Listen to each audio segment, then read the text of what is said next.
Kalau ada marah-marahnya dengan teman sejawat misalnya, atau dengan teman, atau mungkin dengan sambuan, ya senyum dulu. Kalau wajahnya nggak bisa senyum pada saat itu, coba lihat di cermin. Kira-kira kalau orang lihat wajah kamu so senang, kalau kamu tekuk terus bibirnya, atau misalnya bibirnya tidak simetris senyumnya. Tahu kalau bibir tidak simetris senyum itu seperti apa?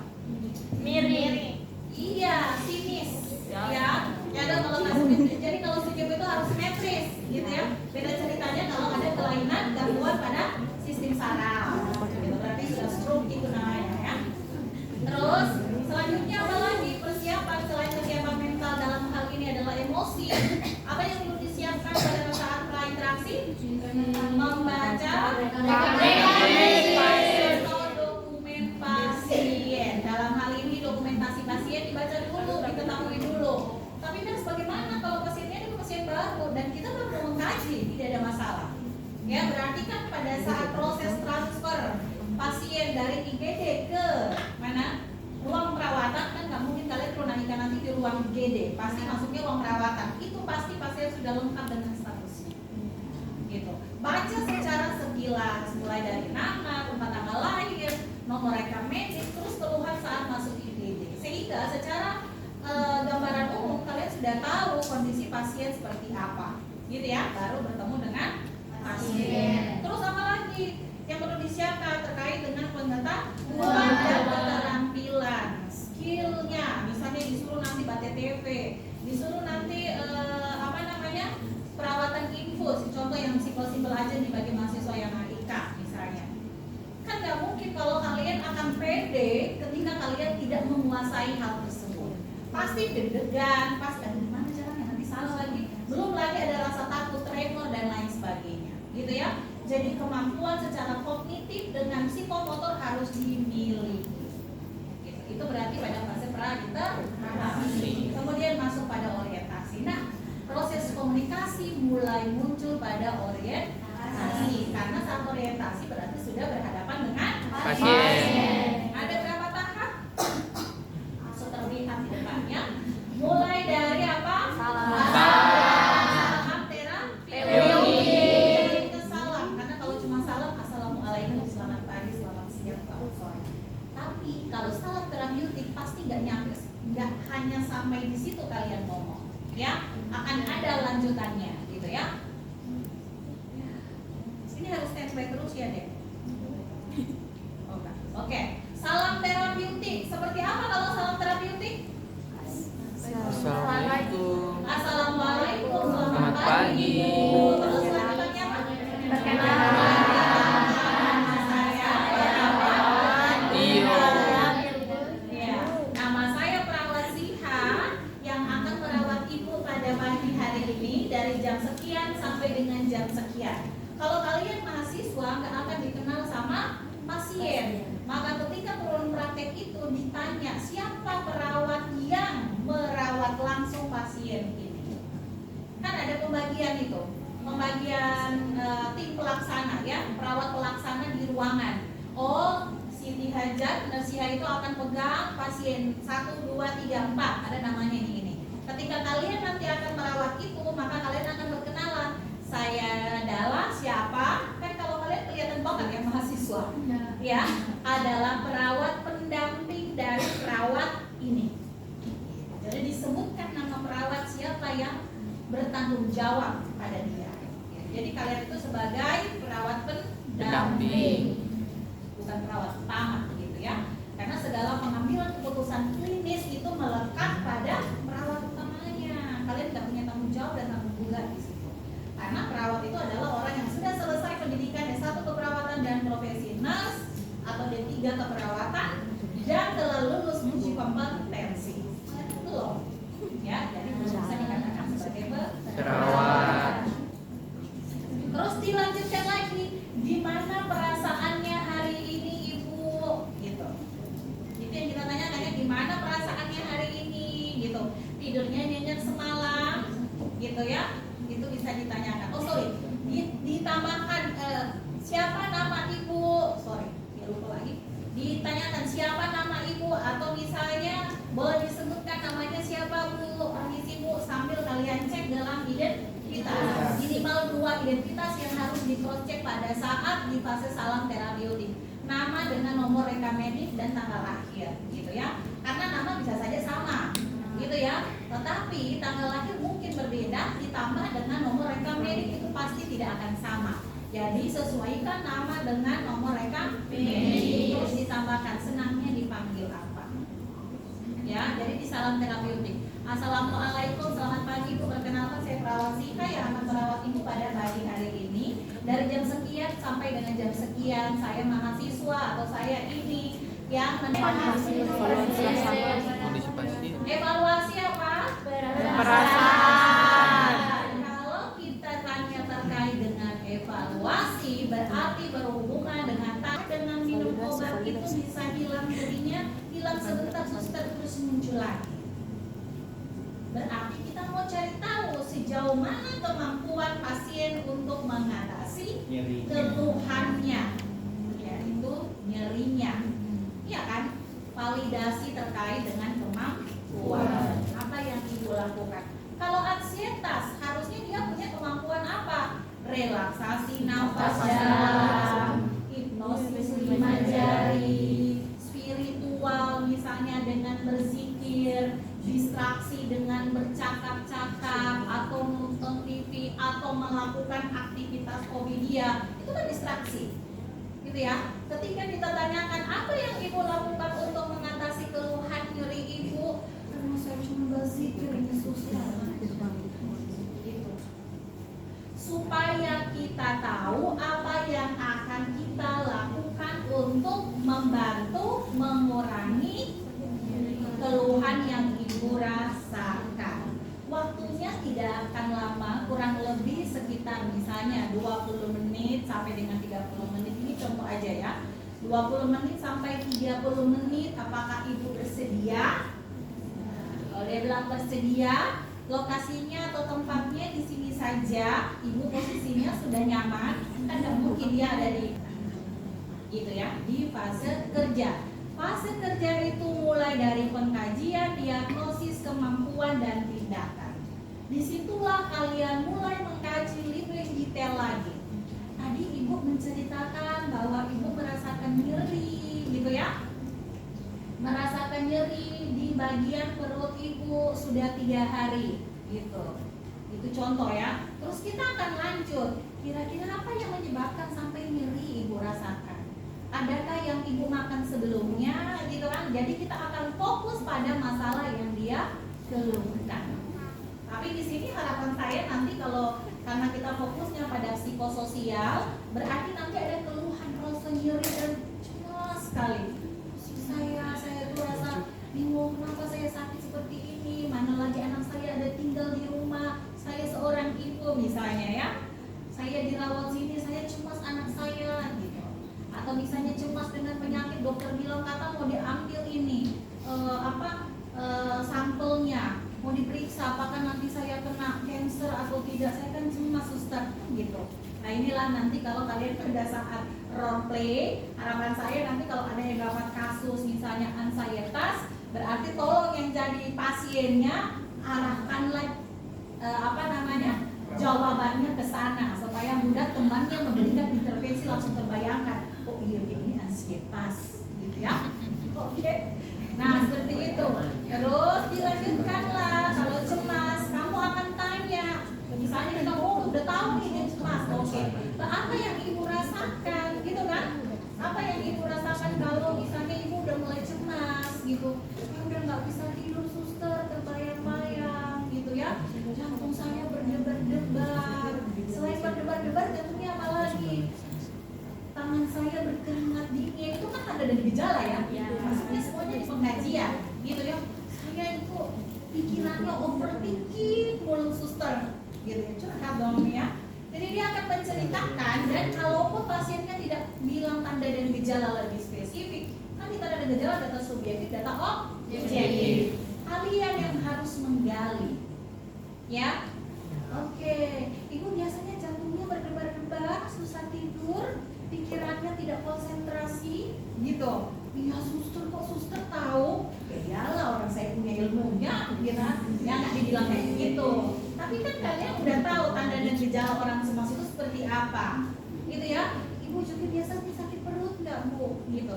Karena kan kalau orang cemas itu perutnya akan terasa nyeri. Biasanya BAB berlebih, kencing di tempat, banyak macam. Ya, pusing gitu, mual, lemah, letih lesu gitu lah. Pokoknya ya. Tanda-tanda orang cemas, tanda-tanda orang ansietas. Sudahlah kalian dapatkan data DSTO, maka kalian akan masuk di diagnosa. Baik Ibu, jadi tadi Ibu sudah menceritakan apa yang Ibu alami, Ibu merasakan ini. Kalau perawatan Ibu namanya Ibu mengalami namanya ansietas atau kecemasan. Ansietas atau kecemasan itu Ibu adalah perasaan emosional, reaksi emosional yang harus tahu tuh, yang harusnya menjadi hal yang biasa dialami kalau kita ada sesuatu hal. Misalnya Ibu ada sakit seperti ini gitu kan. Tapi bagaimana caranya kita mau mengelola rasa cemas itu, gitu kan? Terus masuk lagi kemampuan. Oh iya, tadi Ibu bilang Ibu sudah melakukan zikir untuk mengatasi hal tersebut. Nah, di salah satu untuk mengatasi kecemasan itu adalah pendekatan spiritual Ibu. Yang Ibu lakukan sudah hebat. Kan? Berarti kita apresiasi dong. Oh iya, yang Ibu lakukan sudah hebat karena salah satunya adalah dengan teknik spiritual. Misalnya berzikir kalau kita muslim atau berdoa. Karena Ibu bilang Ibu perasaannya lebih tenang. Bagus, kita harus tenang dulu Bu, baru kita punya otak ini bisa berpikir untuk selanjutnya apa yang akan dilakukan terkait dengan rasa sakit yang dialami. Itu. Oke, terus yang lainnya itu ada namanya teknik relaksasi nafas dalam. Ibu sudah pernah melakukan itu? Bernafas sudah sering gitu. Nah, tapi relaksasi nafas dalam dimaksudkan ini Ibu ada lagi tekniknya, bernafas lebih dalam, tidak hanya sekedar bernafas seperti biasanya. Nanti kita akan ajari ya untuk mengatasi rasa nyeri ini. Terus ada juga teknik yang namanya bilang, harus dibilang semua supaya dia tahu apa hipnotis 5 jari. Kayak macam kita mau dihipnotis, misalnya kalau pasiennya masih bisa bercanda ya. Tapi kalau tidak biasanya dia cuma gitu. Kamu cukup sampai di situ saja. Sama terakhir distraksi atau mengalihkan pikiran. Nah, sekarang masuk kepada tindakan. Baik Ibu, kalau begitu kita ajari ya untuk yang pertama relaksasi nafas dalam. Udahlah kalian jelaskan kenapa teknik relaksasi nafas dalam itu bisa menurunkan kecemasan. Harus paham secara fisiologisnya supaya tambah yakinlah pasien. Begini, terus habis itu mulailah kalian ajari caranya relaksasi nafas dalam. Tarik nafas lewat hidung, sebentar baru kita praktek ya. Tahan sebentar, turun buang nafas lewat mulut. Tapi itu ada 3 tahapannya. Yang pertama, contohkan dulu. Yang kedua, bimbing pasien. Ayo Ibu, kalau begitu saya contohkan dulu ya Ibu, kan gitu dulu ya. Biasanya kamu akan bilang, Bu, begini caranya. Tarik nafas lewat hidung dalam berapa hitungan, tahan berapa hitungan, buang berapa hitungan. Sekarang saya contohkan dulu Ibu ya. Nah, kamu contohkan loh. Setelah itu, mari kita sama-sama lakukan Ibu. Kamu bimbinglah pasiennya. Terakhir, coba Ibu lakukan sendiri. Jadi harus ada 3 tahap. Contohkan, bimbing, terus mandiri. Jangan dilupa nanti kalau pada saat CSR. Setelah itu sudah selesai, jangan lupa kalau dia mampu. Keren banget Ibu, luar biasa Ibu. Mudah-mudahan dengan ini nanti Ibu bisa lebih rileks, nyerinya akan berkurang, cemasnya pun akan berkurang. Gitu. Ya, jangan lupa. Terus coba itu mata. Ya, mata kalian, wajah kalian itu semangat. Jangan tarik nafas gitu.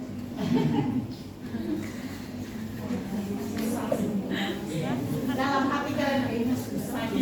Dan cukup dengan relaksasi nafas dalam. Gitu ya. Iya, namanya kalau nyeri sudah sampai di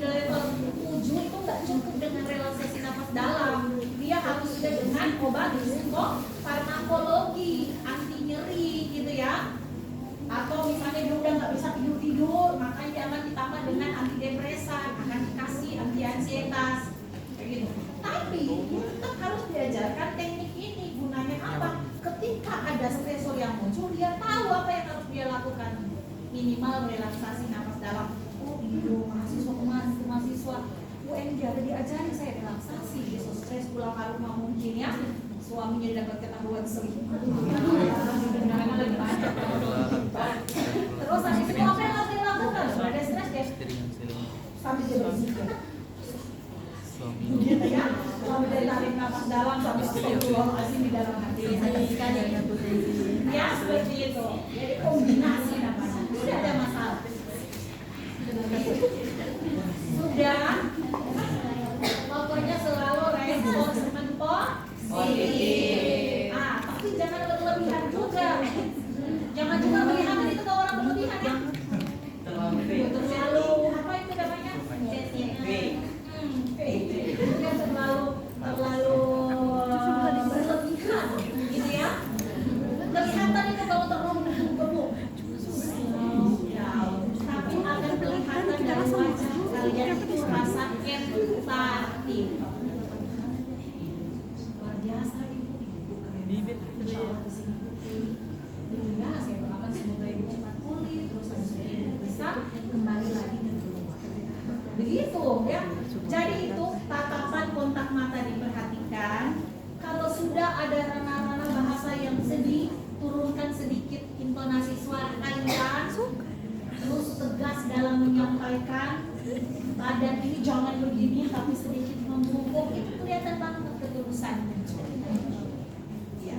Latihan. Kalau memang yang dirinya tidak mampu, saya itu tidak bisa begitu masalah yang lain. Belajar, ya. Lihat itu di cermin, buka, terus kamu ngomong. Kalau perlu latihan sama teman. Kita mau latihan empati. Gitu, teman-temannya mulai ketawa. Nah itu latihan. Proses latihan yang harus kalian lakukan. Kalau dia ibu-ibu sesama perempuan boleh menggunakan sentuhan. Kalau dia perempuan, kalian merawat laki-laki jangan sentuh kalau tidak ada hubungannya dengan tindakan. Ya nanti kamu dilaporkan ada apa? Pelecehan. Jangan sekarang aneh-aneh, ya. Jadi jangan menyentuh kalau tidak ada tindakan yang akan dilakukan. Walaupun kalian keterlaluan, itu kan kita kesehatan, nggak ada pikiran pacar saya lebih cantik daripada dia. Masa iya? Berbeda pandangan orang lain, ya. Kalau saya dapatnya dia nggak bisa diganti. Kalau dari perawatnya sudah memposisikan saya itu yang akan merawatnya itu cewek itu gitu. Kita ditemani teman perempuan, perawat perempuan, temanmu yang perempuan yang berdinas dengan kamu. Teman saya mungkin mengkaji dia. Cuma karena dia perempuan, jadi kan kalau ada kamu lebih enak. Tapi saya tanya. Nanti untuk bagian yang detail, misalnya pada bagian reproduksi, contoh, minta tolong temanmu yang perempuan untuk bertanya. Itu kan rasa empati kita, gitu ya. Kita melibatkan empati, menghormati martabat dari si pasien, gitu ya. Oke. Kalau sudah dilakukan, sudah diajari tekniknya, maka kita masuk pada yang namanya fase terminasi. Apa yang determinasi? Evaluasi. Apa yang dievaluasi?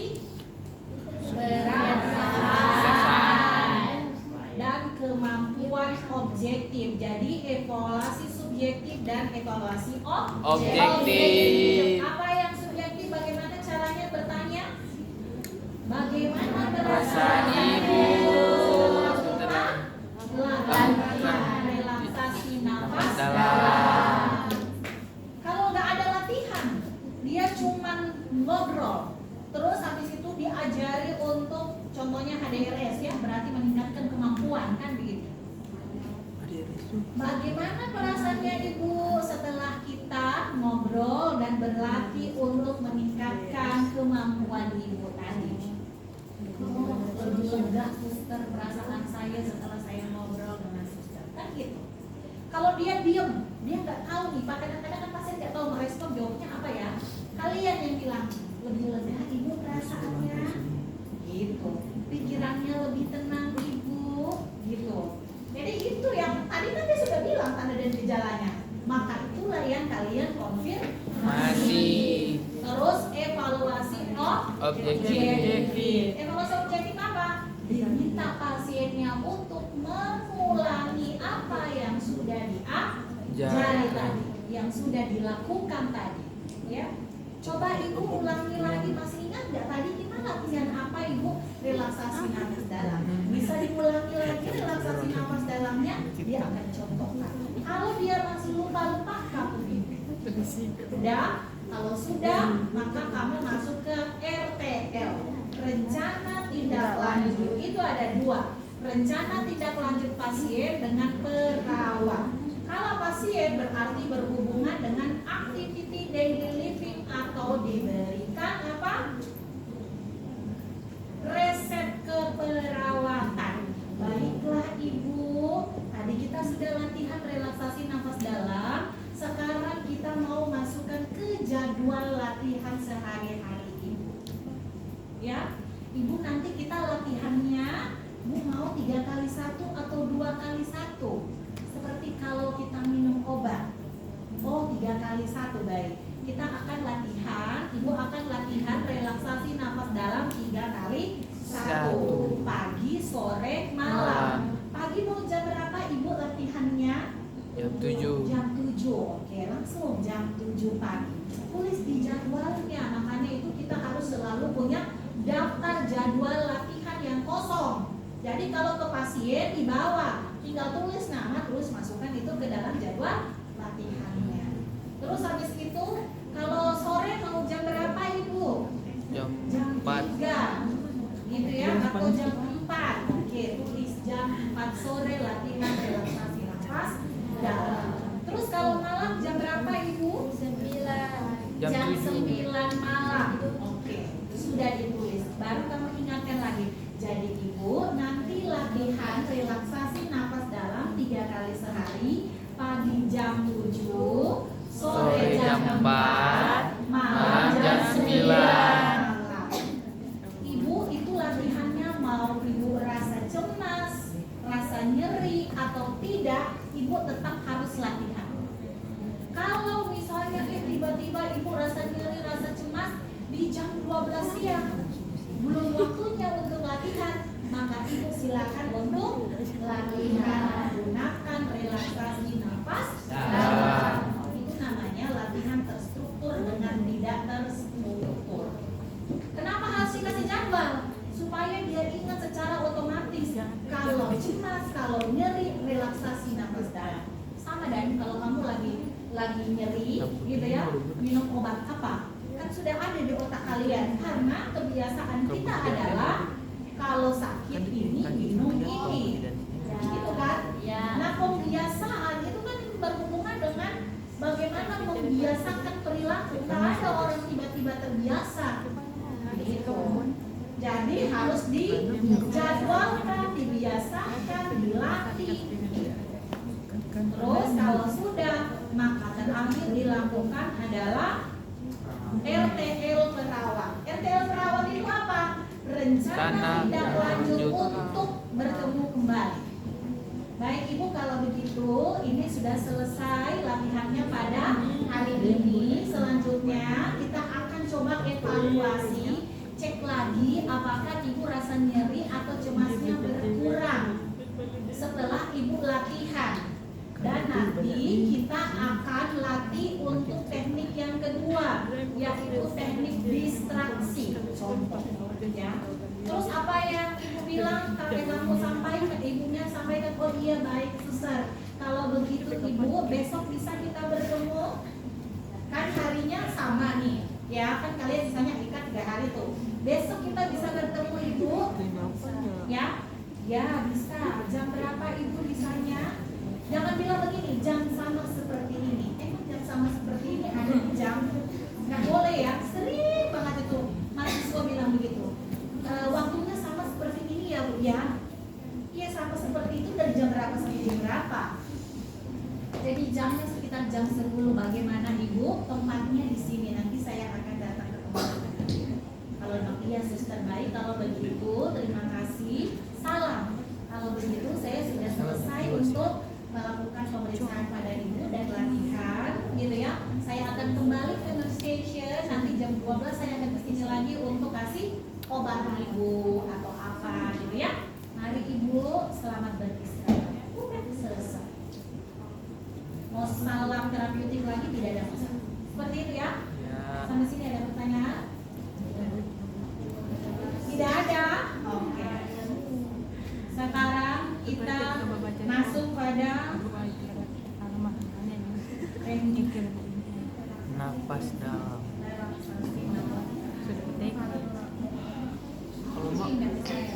Oke. Ya, teknik relaksasi napas dalam gitu ya. Oke, pada awalnya ini adalah teknik relaksasi napas dalam yang coba dilakukan secara umum. Pakai ya, pasiennya boleh diminta untuk berbaring atau duduk. Pokoknya pastikan aja pasiennya nyaman. Gitu ya. Terus minta pasien untuk tarik nafas lewat hidung, bukan lewat mulut, lewat hidung. Tahan. Buang nafas lewat mulut, bukan lewat bawah. Ya. Nah, tapi ada hitungannya. Kalau seperti itu kita semuanya bisa, ya. Ibu yang mau melahirkan aja disuruh nafas dalam, ya. Tapi ini yang dimasukkan ada perhitungan. Pada umumnya kita dulu masih pakai hitungan 3 sampai 5 detik, 4 sampai dengan 6 detik. Tapi sekarang itu sudah ada yang menggunakan, ada yang tahu? Kurang tahu.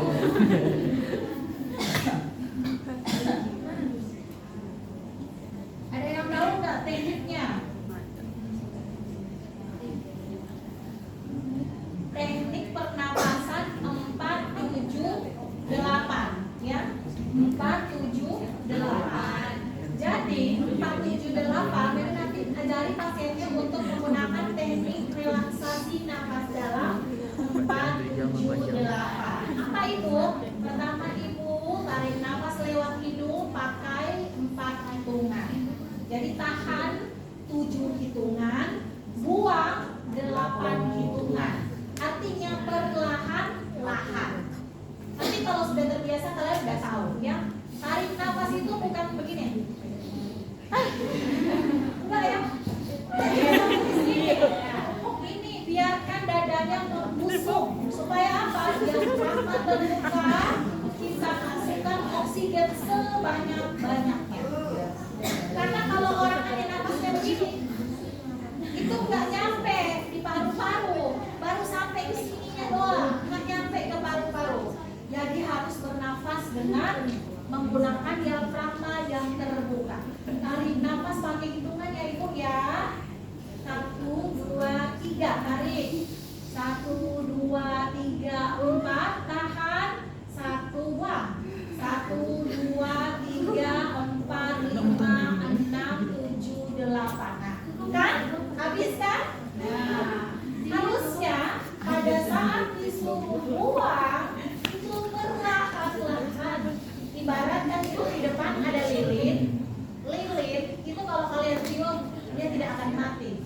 Bukan lilin ini ya, bukan lilin ulang tahun. Kalau yang ulang tahun dia tampil dia mati ya. Enggak, lilin yang biasa kan kalau karena kena udara dia akan mati ya. Kalau malah yang terbaik kalau saya aku bisa. Kalau ada udara malah Oh, buang. Kalau ada CO2 dia akan mati gitu ya. Jadi tarik nafas lewat hidung 4, tahan 7, biarkan dulu,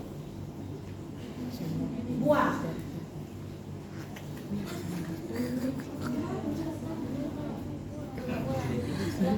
Udah pasti tuh, ya kan?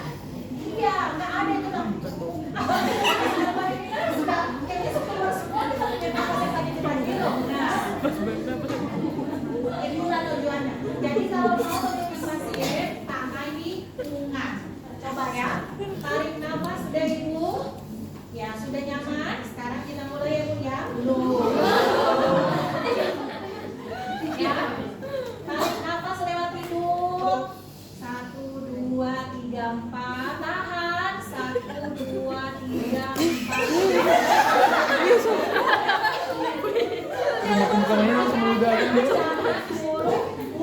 Bergetar bibir. Oke, tekniknya berhasil ibu karena bibir ibu bergetar. Full memori. Iya, sekarang kembali. Belum mah.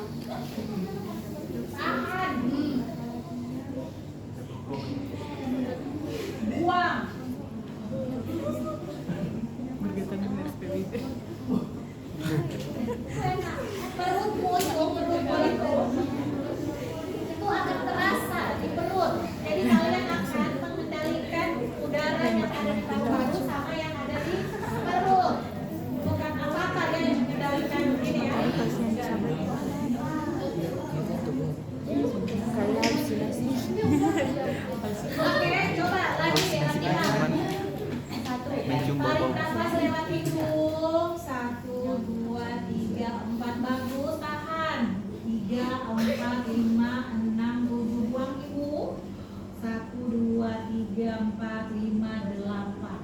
Oh, apa? Lima delapan. Mempersingkat. Skip. Ya, pada saat buang itu hasilnya udah harus sudah buang. Ya.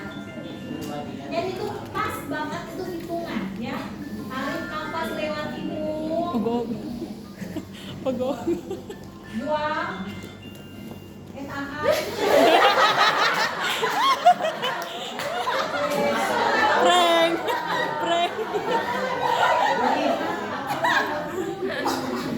Tarik nafas lewat hidung.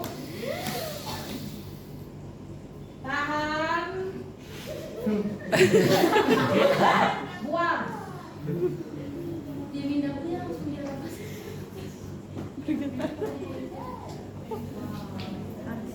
Masih bisa sampai 9 hitung.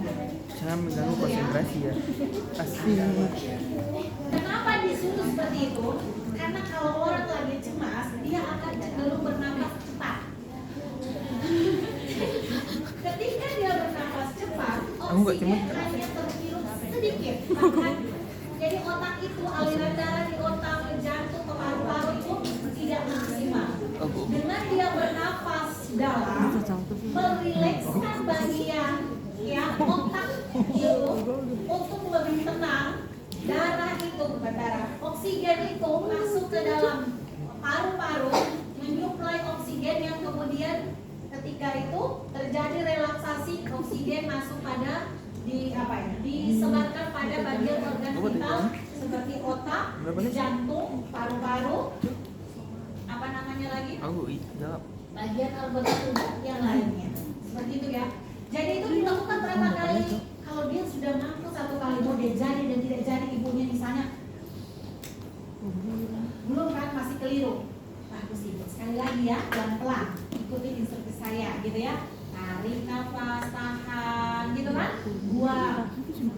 Bagus sekali ibu. Sekali lagi ibu ya. Gitu. Jadi seperti itu. Bagus sekali ibu. Coba kita ulangi satu kali. Keren sekali ibu. Sekali lagi coba. Gitu. Gitu ya. Good job. Alright. Udah, kalau gitu coba sekarang ibu lakukan. You alright. Good. Lebih enak, lebih rileks. Gitu. Kalau pasiennya belum mampu nggak apa-apa ibu, gitu ya. Karena ini namanya juga kita latihan, gitu. Maka kita harus sering membiasakan. Mari kita sama-sama lakukan gitu. Ya. Oke? Nah, itu relaksasi nafas. Dalam.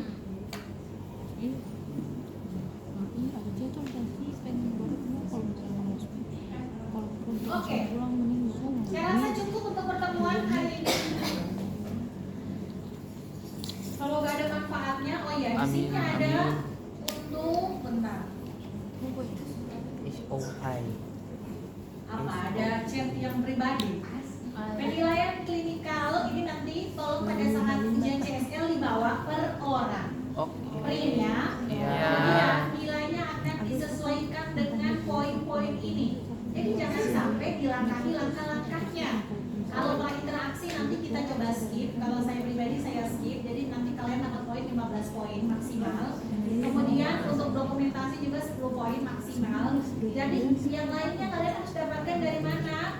Orientasi, harus ada salam terapeutik, harus ada evaluasi, harus ada validasi, harus ada kontrak, harus ada tindakan ajudan. Gitu ya. Terus masa kerja harus ada di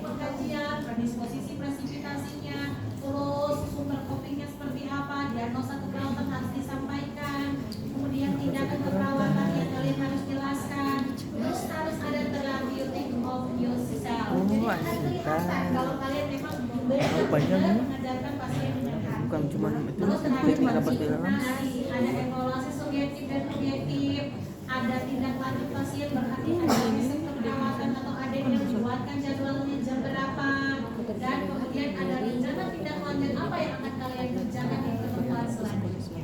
Ngerti ya? Standar lulus ada di B+, bukan B ya, B+. Berarti standar minimum ada di 80. Di bawah dari 80 mengulang. Ya.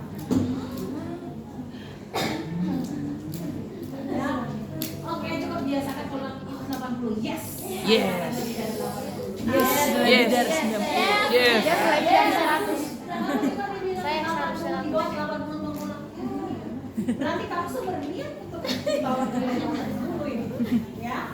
Oke, saya rasa cukup. Kami meragukan diri kami Nanti sendiri. insya Allah kita akan berjumpa di ujian CSL. Nanti waktunya kapan kalian direncanakan? Sabtu. Sabtu itu saya pagi ada ujian pelatihan saya. Doakan ya semoga saya lulus. Amin. Doakan juga kami lulus. Apakah itu kalau saya dapat orang cepat untuk proses ujiannya, karena kan kita harus satu-satu ya ujian di depan kelas dan dinilai oleh asesor dan teman-teman yang ikut pelatihan. Terus itu kan waktunya per orang 30 menit, jadi